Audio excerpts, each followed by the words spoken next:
This is one of the most positive and encouraging books about money that I have ever read in my whole life, and I cannot recommend it enough.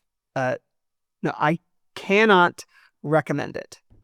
I don't know that you really should read this book. Let's talk about why. I'm Ben with the YNAB team, and this is Sketchy Advice. Can you imagine if I dropped that? That would have been so bad. This is You Are a Bad and Making Money by Jen Sincero. And yes, I'm going to bleep it every time because my mom watches these videos. This is part of her You Are a Bad series, sorry mom, which have sold 5 million copies total. And as of this recording, this book is currently sitting at number 11 in Amazon's budgeting and money management section. And for those of you who are familiar with this book or have read it, this is a good opportunity for me to bring up the elephant in the room. This book is predicated on an idea called the law of attraction. If you're unfamiliar, it's basically the idea that your mindset, your thoughts, your beliefs, they have a certain kind of energy to them. If you've heard people talk about vibrations or frequencies or like good energy, bad energy, they're often talking about this idea. And the energy that your thoughts or your beliefs or your mindset put out into the universe attracts certain things to you. So if you are thinking thoughts of abundance and prosperity and hope and wealth and all that, then you're going to attract those things to you. But if you're always thinking about how broke you are and how hard things are and how you're worried about the car breaking down, then you're going to attract those kinds of things to you. This isn't Jen's idea. You see it in lots of other books like The Secret or Think and Grow Rich or The Power of Positive Thinking. And I just want to be honest with you. I'm pretty darn skeptical of the law of attraction. And just to be clear, this is not a video where I'm going to try to debunk the law of attraction. That's like a level of metaphysics that I am not really qualified to speak to. I mean, I did take a class on metaphysics in college, but I dropped out halfway through the semester because I was going through a rough breakup and I couldn't really work up the will to care about Immanuel Kant's critique of Cartesian rationalism. So I tried to approach this book the way I think a lot of people do, which is probably just to be like open to like a new framework and some practical advice, even if I'm not, 100% sold on kind of the behind the scenes mechanics of it all. So I think it's worth you knowing that I am skeptical of that whole idea, but I'm trying to be open. So this book is about mastering the mindset of wealth. And I have to say, I do actually really like how Jen reframes a lot of the ways that we think about money and ourselves. One of her core ideas is that a lot of us have this weird relationship with money where we kind of think it's inherently icky or corrupting or all-consuming or whatever. In my seasoned experience as a grouchy broke person and my many years of coaching countless people on the topic of wealth, I've discovered that few things make people want to fight, vomit, or ask for their money back more than telling them that one must be rich to be successful and complete. Give her a second, she is going to define her terms a little better here. I see it over and over, the kicking and screaming about how at the end of the day, what's most important is spending time with those you love, gazing at sunsets, rejoicing in the laughter of frolicking children, helping old ladies cross the street, and other things money can't buy. And I won't argue, but I will ask this. Why does this come up when we discuss the making of money? When did it become an either-or situation? If you partake in the pursuit of wealth, it's not like you shall never again attend a family barbecue, hug a puppy, or tiptoe through the tulips. In fact, if you do it correctly, you'll be able to afford to spend even more time on such merriments. Not to mention, pay for the gas to put in your car to get to the family barbecue, buy the hot dog, show up wearing clothes, etc., etc. Now, I've seen a lot of people give Jen flack for this idea, and I think they're right to some extent for reasons we'll talk about later. But as I did more research into it, the more I thought, maybe she's onto something here. Because I think the intuitive objection is, I don't struggle with wanting more money. I just want more money. But it's not quite as simple as that. For this video, I read this study by Bradley Klontz and Sonia Britt, who are two financial psychologists at Kansas State University, which, hey, shout out to Kansas, but also boo K-State, Rock Chalk Nation forever. In that study, they tried to identify certain patterns of thoughts or behaviors that people had around money, which they called money scripts. One of those scripts is called money avoidance. It's people who are likely to agree with things like money is dirty and corrupting, and rich people are greedy, and people who have a lot of money probably don't deserve it, which sounds like what Jen is talking about here. Interestingly, in that study, they found that people who are likely to agree with money avoidance statements were also likely to agree with money worship statements. Statements like, I can never have enough money, or I can't be happy without a lot of money. I think one possible explanation for that is we all kind of know that money is really important for living the kind of life you want to live. Just a lot of things that you want to do in life cost money to do. And yet a lot of us also have seen or have this perception that money has a way of corrupting people or eroding people's empathy, or that it often goes to people who put money before other people. And I think it makes sense that those beliefs would have kind of an ambient effect on us when we're thinking about making more money or spending money or whatever. I think you can see a good example of this on the PBS show 2 Cents, where the hosts Philip and Julia go to financial therapy. A lot of the session is dedicated to the feelings they have around raising their rates as financial counselors. These are two people who've dedicated their entire careers to advising people with money and helping people learn more about money. And they both are working through these feelings that raising their rates would mean they are becoming corrupt or greedy, or that people will perceive them that way. It's a really good episode. I recommend you watch it. You'll find a link to it in the description, along with everything else I reference in this video. Something they talk about a lot in that episode, and that Jen talks about in this book, is how a lot of our beliefs and feelings about money come to us from childhood. When you're born, you don't have any attitudes and beliefs about money. You arrive blank, open, game for anything. You base your truth about money on what you learn from the people around you and the experiences you have. When you're a kid, all this information comes in through a much simpler, kid-sized perspective, meaning you take what's right in front of you at face value. And I think that's true. If you grew up in a house where money was never talked about, or money always led to massive blowups, you're probably a lot more hesitant to talk about money with your partner. We develop a lot of our beliefs and assumptions and habits when we are still young and not able to process all the nuance of what's happening. And it's worth taking time in adulthood to interrogate those things. She recommends this one exercise that I really like, where she talks about stating a belief you have about money, particularly a negative or limiting one, and then just kind of questioning it and seeing how you can reframe it or rewrite it. So for instance, unhelpful thought: money can't buy happiness. Question: what makes me happy? Answer: hanging out with the people I love, grilled cheese sandwiches, being loved and loving others, blah, blah, blah, blah, blah. Question: does having money help me achieve any of these happy things? Answer: yes. Rewritten thought: money supports my happiness. I think this is a great practical idea. There is no reason that the beliefs we pick up in childhood or our teen years or whatever should rule over us for the rest of our lives. We should reassess them as grown, mature people. Although there are a few things she identifies as limiting beliefs that kind of make me raise an eyebrow. Never go into debt. Save your money for a rainy day. Money doesn't grow on trees. We'll talk about that more later. So how does Jen want us to think about money? Everybody arrives on this planet with unique desires, gifts, and talents. And as you journey through life, your job is to discover what yours are, to nurture them, and to bloom into the most authentic, gleeful, and badass version of yourself. Sorry, Mom. In order to do this as a human being in modern society on planet Earth, you must be rich. Rich means able to afford all the things and experiences required to fully experience your most authentic life. While the amount of money you need will depend on who you are and what you desire, ain't nobody riding for free. Nobody. She has big, cool mom energy in this book. We exist in a world where, like it or not, nearly everything involved in your growth, pursuit of happiness, and self-expression costs money. The only person who can answer what you truly need to be the most joyfully you is you. I really like this. I think this is deeply spendful, which, if you're new here, spendful at YNAB is how we describe this kind of state where your money is aligned with the things you really care about. And just like Jen says, that state of spendfulness, it's going to look different for everybody. Maybe you want 6 kids. Maybe you don't want any kids. Maybe you want 6 Komodo dragons. I don't know. I think too often when we talk about success with money, we just talk about this idea of getting rich, which is like having so much money you don't need to think about money anymore. Which, honestly, I do kind of think is what Jen really does mean when we read the rest of the book. But I think there's something deeper there, which is that whatever money you have, it is actually being energized to go towards the things you really care about.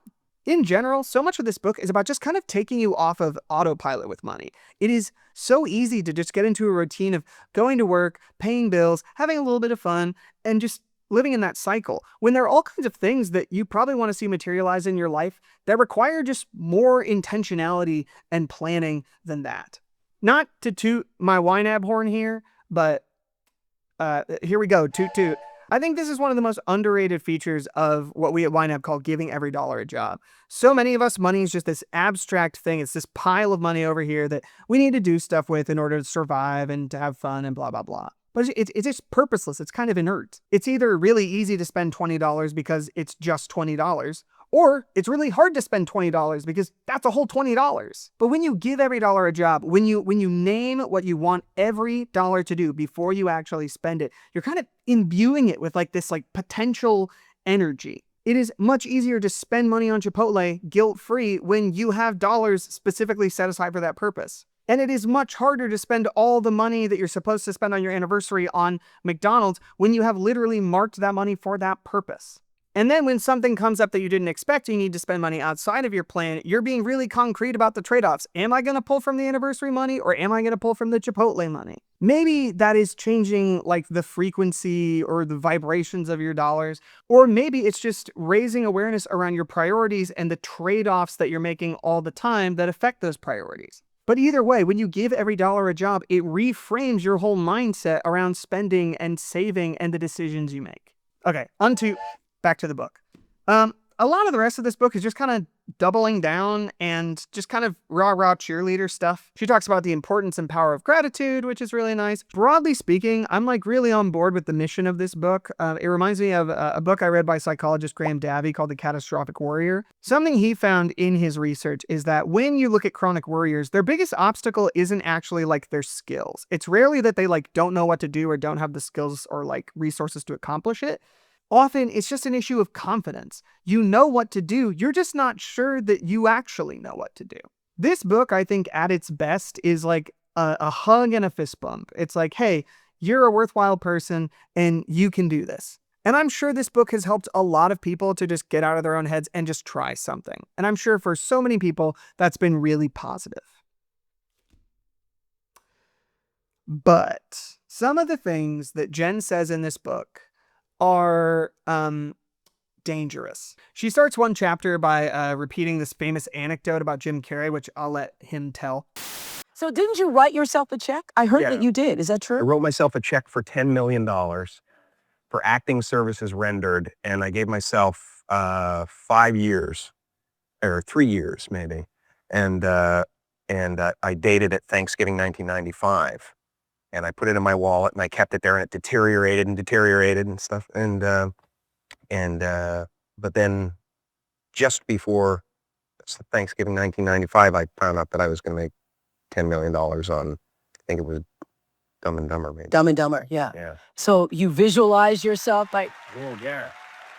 visualization works if you work hard. Yeah. That's a great story. And Jen talks about this, like, do you see what happens when you like believe that you can do it, when you just want it so bad and you have faith in yourself that you can pull it off? But there is a pretty well-documented problem with that logic, and it's called survivorship bias. According to the Bureau of Labor Statistics, the average actor earns around $20 an hour. For every Jim Carrey cashing their $10 million check, there are many, many more actors waiting tables and working night shifts while those manifestation checks just kind of rot away in their wallet. But those stories aren't particularly exciting or interesting. Nobody's tuning into a segment of Oprah titled, Actor Who Wants to Be Famous Isn't Famous Yet. We would rather hear inspiring stories like Jim Carrey's, so those are the stories that get airtime. I would argue that the ratio of Jim Carreys who get their $10 million check to struggling actors waiting tables probably suggests that this technique doesn't really do a lot.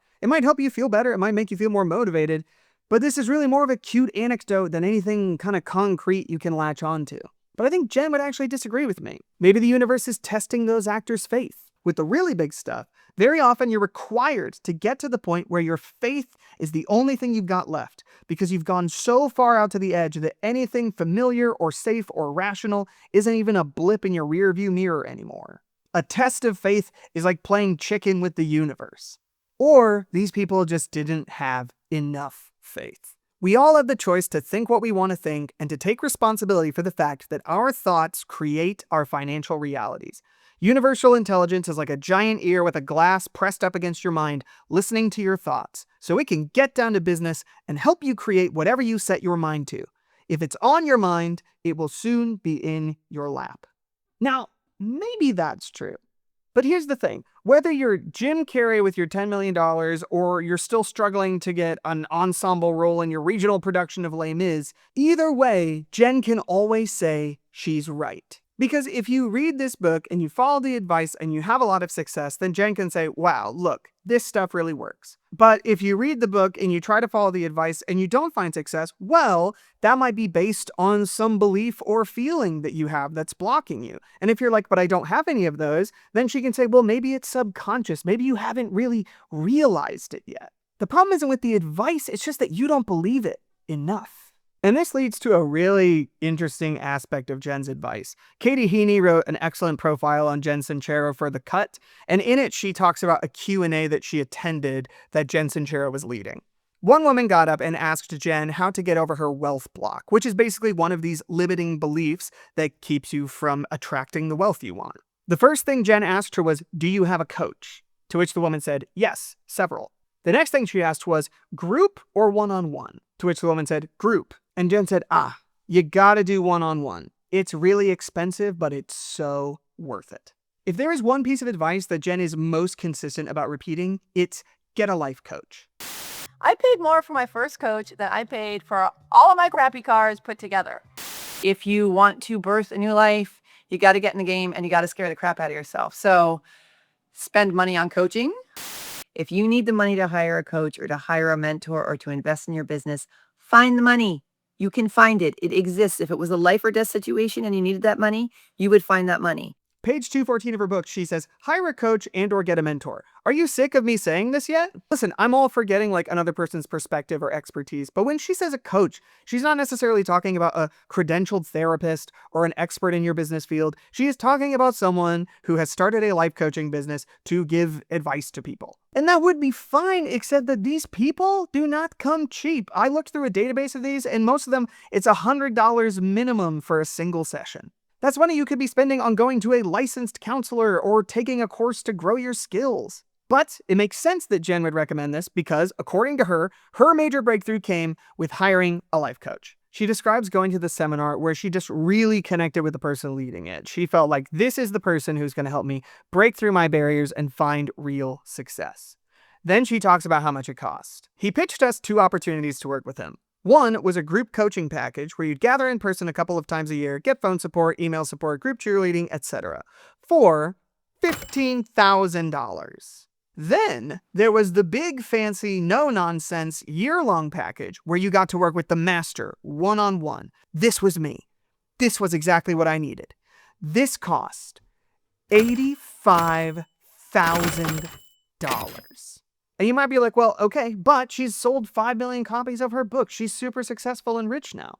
Yeah, but again, survivorship bias. We're hearing about this story because it is astonishing that it worked out. Something that Jen hammers throughout the book is that in order for all of this to work, in order for you to unlock your full wealth and potential, you need to have faith. When you have faith enough to say, I may not know exactly how I'm going to double my income, I just know that I am. You are trusting that the path to riches will be shown to you. Instead of expecting yourself to have all the answers, you're leaping into the unknown, fully trusting that universal intelligence has your back. Here I comes, you dog. I know you're going to catch me. Your past and present knowledge of reality is being tossed aside for something that doesn't exist yet. And of course, the implication here is that if you have any doubts, if you have any skepticism about this, if you're not really sure, if you worry about this, then you are sabotaging yourself. It's that same circular reasoning we talked about before. You might feel like you've given everything, you've gone past the point of what's reasonable, but have you gone so far that you are truly acting on faith alone? Quote, if you've made a backup plan, you haven't made a decision. That's just not true. The first thing I thought when I read this is, okay, well, what would Jen say if I took all my savings out of my bank account and I took out a bunch of loans, got this huge amount of money, then went to a casino and put all of it on red? What could be a greater act of faith in the universe than that? I actually did a little searching around on YouTube to see if anybody had talked about this idea, and I found this one woman who talks about why, the lottery is not really a legitimate way to manifest. And it's very funny because she lays out her argument, and the entire comment section completely disagrees with her.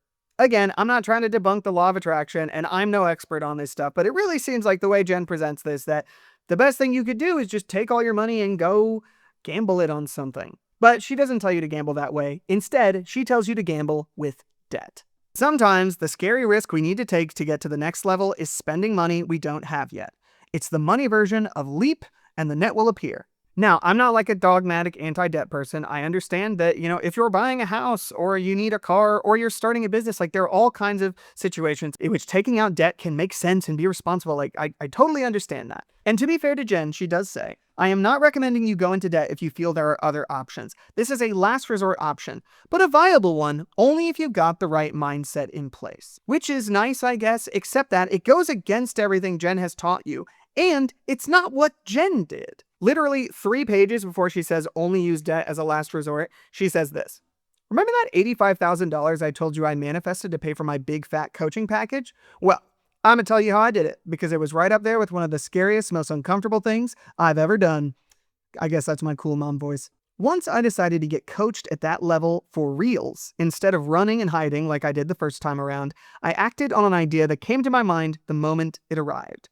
I got the idea of someone I could maybe borrow that money from. I bought a plane ticket to fly to her house the moment the terrifying thought took over my brain, which cost about $1,000 more than usual thanks to the last-minuteness of it all, and arrived on her doorstep, surprising the hell out of her. Sorry, Mom. In her other book, You Are a Bad Sorry, Mom, she talks about a time where she was broke and she needed a new car. But instead of going to the Honda dealership or going on Craigslist or whatever, she goes to an Audi dealership and she buys a premium car. Why? Because she knew, quote, adventure, true love, and a whole new way of life awaited me on the other side of my comfort zone. It's totally contradictory. On the one hand, you should only use debt as a last resort when you have the right mindset. On the other hand, borrow $85,000 from a friend to pay for a coaching package that almost certainly isn't worth it. And also, finance a luxury car when you are broke. And here is the real kicker, is Jen is asking you to have more faith than she did. Because if you read between the lines in this book, Jen didn't leap and then suddenly a safety net appeared. Jen had a safety net the whole time. How many people do you know in your normal life that have $85,000 that they can just lend out? That seems a little weird. Jen says multiple times that she was broke, but then in chapter 2, she talks about how her family regularly flew to Naples, Italy to visit her dad's family. And she describes her dad as a very successful doctor. When she talks about her big breakthrough where she's like, I need to get this coaching package, she says it surfaced one of her deepest to darkest subconscious beliefs that was holding her back from wealth. And this is what it was. If I became a financially successful woman, my adorable father, who worked his whole life to provide and care for me, would be crushed, defeated, and abandoned because I would no longer need him. Even though he wasn't supporting me, my father's favorite method of showing me love and feeling needed and valued was to give me money. And I realized that I subconsciously believed that if I got rich, I'd be rejecting his love and basically stabbing him in the heart. Now, to be fair to Jen, she says he wasn't supporting her. And yet, it seems like giving money was a substantial part of their relationship. During at least one of the times Jen was broke in the book, she went to live with her parents. Jen seems to be relatively well connected with wealthy people, and she has a substantial safety net. And listen, is it wrong to give your kids money? Is it wrong to accept money from your parents? No. When Maddie and I moved from Washington to Kansas, we lived with my parents for a few months while I was looking for a new job. I'm really grateful to my mom for opening up her home to us, and it makes me sad that Jen keeps making me say bad. Sorry, Mom. And does this negate the fact that Jen did work hard and did write these books and found success? No, it doesn't. But it does cast a weird light on her advice that you need to have faith and just jump and the safety net will appear. Because simply put, Jen did not need to have as much faith as so many of the people who are going to be reading this book who are underpaid and overworked and don't have the same kind of support system that she has. This all or nothing, like trust fall into the arms of the universe, means a lot of people are going to just keep trying and going deeper and deeper into debt because they believe that the thing that is holding them back is not their caution, it's that they're not going hard enough. And this is especially troubling when Jen regularly tells you to cut people out of your life who tell you anything different than what she is telling you. Make an effort to surround yourself with people who cheer you on and offer support, not who hand you a good luck with that bag of turds or the old favorite, I'm telling you these negative things because I'm worried about you. I'm just trying to help. That's basically them saying, I'm small and scared and I'm rubbing it all over you, but you can't object because it means I care. Worriers, doubters, freakers, sad sacks, small thinkers, complainers, naysayers, whiners, chunters, grumpers, scaredy cats. These are not the people who you want to share your dream with. Again, I'm not trying to like debunk the law of attraction. There may be more responsible versions of it than this, but this may be why this study found that people who score high in manifestation beliefs are more likely to be victims of fraud, more likely to go into bankruptcy, and more likely to be involved in highly risky operations like MLMs. And weirdly, this book got me thinking about Caleb Hammer again, who's like the total antithesis of this. Caleb doesn't think you're a bad. He thinks you're a dumb.